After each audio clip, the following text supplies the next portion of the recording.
oh no, there's a knife. Now that's all I'm thinking about. And yeah, and where do you go from there? Right. If I come into it from, I'm about to get hurt, right? How do I make the most of this, right?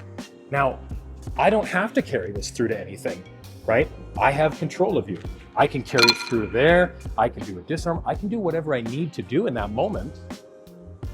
But at the end of the day, I have to expect to get hurt. If you are in a empty hand versus a knife situation, the worst thing you can do is think that you're not going to get hurt. You will get hurt. And the reality is, if you don't get hurt, bonus, right? You came out on top. But the thing is, if I get stabbed once or I get stabbed 10 times, that's a huge difference, right? So if I can stack the cards in my favor by understanding how to minimize the damage, and that's where I'm walking into it. I'm trying to minimize the damage to me because I'm not coming in here with some pie in the sky idea of, oh, if you do this one thing, you're gonna be fine, because that is a lie.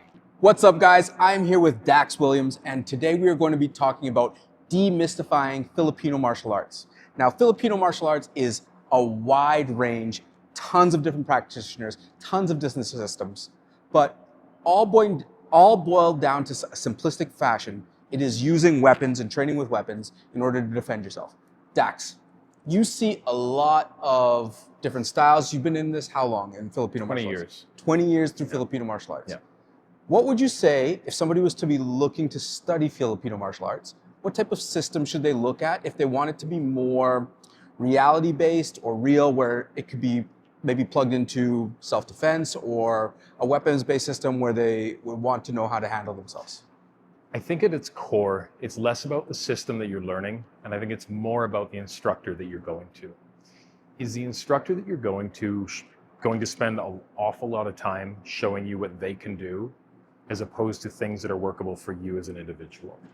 Is what you're going to be learning, is what you're seeing when you walk into the training hall, is it a lot of flashy stuff that is realistic? It's hard to tell when you're first starting what is realistic and what isn't realistic. Mm-hmm. But a big part of that is once you have a bit of experience and you walk in and you spend some time in there and you ask yourself that question again, being open to leaving, being open to finding different instructors, because it's the instructor that will make it, not the style or the system. Now, in Filipino martial arts, majority of what you see are people training with Kali sticks. Mm-hmm. Now, when I'm walking down the street, a big beef I hear on the internet is like, I don't have Kali sticks. I would just use a 9mm. So like, what is the point of even training with these sticks? We don't walk around with them. Like, right. Why would this be something that's applicable to martial arts and self-defense? Right. And part of that, so if you're training with a weapon specifically, this is where understanding and getting a deep dive into the core of what you're learning, because the foundational principles of what you're doing, the fundamentals of the specific systems and styles, you want to be able to understand, you want it to be explained to you probably when you're at the beginning. Further on, the more understanding you have already, more familiarity, the easier it is. But you want it to be able to be transferable, right? Because yeah, not everybody has a weapon on them all the time. Sometimes you have a knife on you, sometimes you might have a stick, sometimes you might have a longer blade, most times you have nothing, right? So if what you're learning is only effective with a stick, you probably need to look at what the techniques that you're training look like applied empty hand, right? Maybe you need to look at what they look like applied to bladed combat, short blade, whatever the case may be. The other side of that is you often hear comments about, oh, I'm not walking around with a stick on me all the time. Yeah, sure, there's the environmental aspect of, can you acquire something as necessity for it comes up. But on the other side of that is, where are you, right? If you are living in a place where, one, it's legal for you to carry an item for your self-protection, why wouldn't you? If you're living in a place where carrying an item for self-protection isn't legal, how do you stack the cards in your favor in those situations? If you're living in a place where armed conflict does happen fairly frequently, you need to tool up. You need to understand that you are not everybody. If the commenter is saying, oh, I don't see a situation where somebody would be carrying a weapon, you are not everybody. You need to understand that there are people in the world that live in places that maybe aren't as safe or as calm as you do. Now, I've dabbled in Filipino martial arts. How can you know if this stuff works? Like, one thing that I really like that you've done is you broke it down into a simplistic matter. We were doing a video recently, and you're talking about quadrants. What is it that you can take, that you can know that like this is going to work because it's just simple? You're going to see attacks like this or that. How does Filipino martial arts help build these like reactions, these things? We can move around if you want to demonstrate a little bit. So the thing with knowing if it's going to work is you don't know. Right. You never know if something's going to work. If you're taking an instructor at face value, you probably want to look at where they've been, what they've done, right?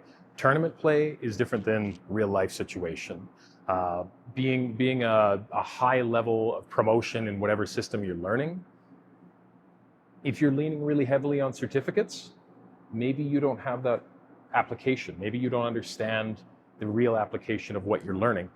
And again, this goes back to selection of instructors, where if your instructors are promoted within the gym, they're knowledgeable within the gym, maybe you need to look at that for what it is. And there's nothing wrong with that. That's the thing.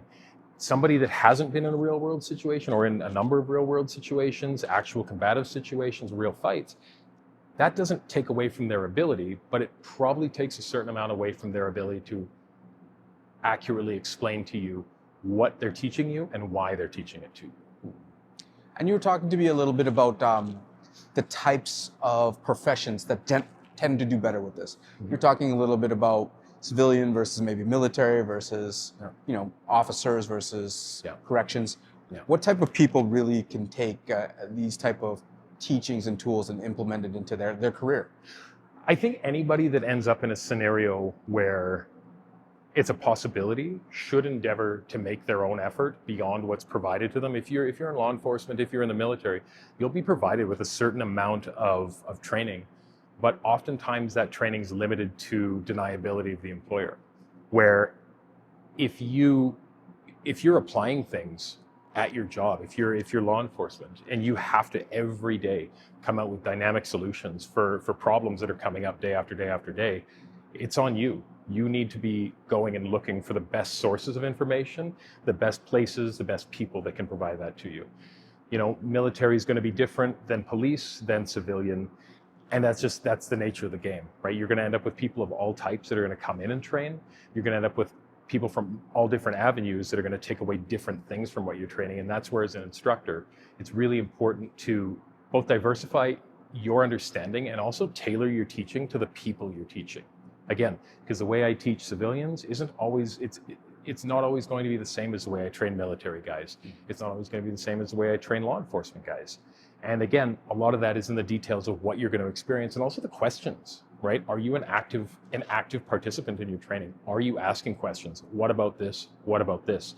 Because your own experience in violence and in combat and in real life situations is going to massively affect the details that you get, right? If I don't understand where you've been, I can't come to you with any real explanation for why this maybe didn't work, or maybe this is what would have been more effective in the moment. And just because I want to selfishly ask what comes to the top of my mind, that I have your knowledge here, and I'm going to ask it for the people watching as well too. One of the things that scares me the most is knife versus empty hand. Mm-hmm. And if we were to just go through some scenarios with that, like this is one of the scariest situations I would say that you would find yourself in. Yeah. You have nothing, I have a bladed weapon. Right. What is your methodology in dealing with like a situation? I pull this out, we're here, right. All of a sudden you see the blade exposed, right. And let's say you can't run because right. we're in a situation, it's that we're doing self-defense, right? Right. Yeah. Okay. And again, I mean, like you said, you can't run. Mm-hmm. Your first line of defense should always be, don't be there. Yes. Right. And barring not being there in a very macro sense, don't be there in a micro sense, right?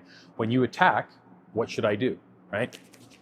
If I'm not where you were and I can control your body, right? This is my best case scenario where, again, if I stay here in a state of shock, this is where it goes, right? If you come in and I come in here, I'm not where I was, right? So I'm not there on a macro sense, but I'm here in a micro sense. And again, if I have your body and I have control of it, right? My ability to adjust this as the situation dictates is massive, right? I very much feel that for unarmed versus a knife or something to that effect, if you can't get gone, get control, right? And so much of that is going to be, again, based in your fundamental principles, your body mechanics, and understanding how it works. Because again, a one from here and a one from here is going to be, you should be able to deal with those similarly, right? You shouldn't have to try and parse the differences because you have a fraction of a second to do something about it. So what you're doing and what you're applying should be very, very broad. So the last question I guess I would have is, it's worth training, because a lot of the time you see in the comment section, doesn't even make sense training knife defense because you're just going to get stabbed. Yeah. What's your theory or method? You will be. Yes. You absolutely will be stabbed. If you are in a empty hand versus a knife situation, the worst thing you can do is think that you're not going to get hurt. You will get hurt. And the reality is, if you don't get hurt, bonus, right? You came out on top. But the thing is, if I get stabbed once or I get stabbed 10 times, that's a huge difference, right? So if I can stack the cards in my favor by understanding how to minimize the damage, and that's where I'm walking into it. I'm trying to minimize the damage to me because I'm not coming in here with some pie in the sky idea of, oh, if you do this one thing, you're going to be fine, because that is a lie. Expect to get hurt, expect to get cut. It's going to happen, and if you don't, good on you, right? But if you come into that situation, oh no, there's a knife, now that's all I'm thinking about. And yeah, and where do you go from there? Right. If I come into it from, I'm about to get hurt, right? How do I make the most of this, right? Now, I don't have to carry this through to anything, right? I have control of you. I can carry it through there. I can do a disarm. I can do whatever I need to do in that moment. Beautiful. But at the end of the day, I have to expect to get hurt, right? Anything other than that, you're feeding yourself a line. Oh, Dax, where could people find you if they want to get in touch and train with you? Oh God, email, really. What's your email? daxlwilliams@gmail.com. Awesome. daxlwilliams@gmail.com. If you like what he's saying, you like his instruction style, give him an email at daxlwilliams@gmail.com. Thanks for watching. This video today is brought to you by the Gen 2 phenolic collar sticks. Get yours at budobrothers.com. In a typical where you have like a non-natural material, you're going to have this rubbing partly because of you don't have a solid grip to get onto. Right. If you're training with rattan or anything to that effect, it works because it's not going to rub the same because you're going to have that varnish it removes where you hold it. Yeah. But the difference is when you have a good solid grip on the weapon, you don't have the movement inside your grip that when you have these, like, again, these cold steel ones or these other poly type materials that are going to, most of them bend, right? So your points where you're coming in and you're contacting your opponent's weapon, now your weapon's like bananaed up towards you and things aren't where they're supposed to be. You know, so the grips are going to make a huge difference in terms of your longevity in training. If you end up with blisters on the insides of your hands every time you're training with a non-natural material, you're always going to steer away from doing it because, oh, I can do 30 minutes, 40 minutes with that, and then my hand hurts so much I can't keep on going. So this is like perfect. It's a brilliant design.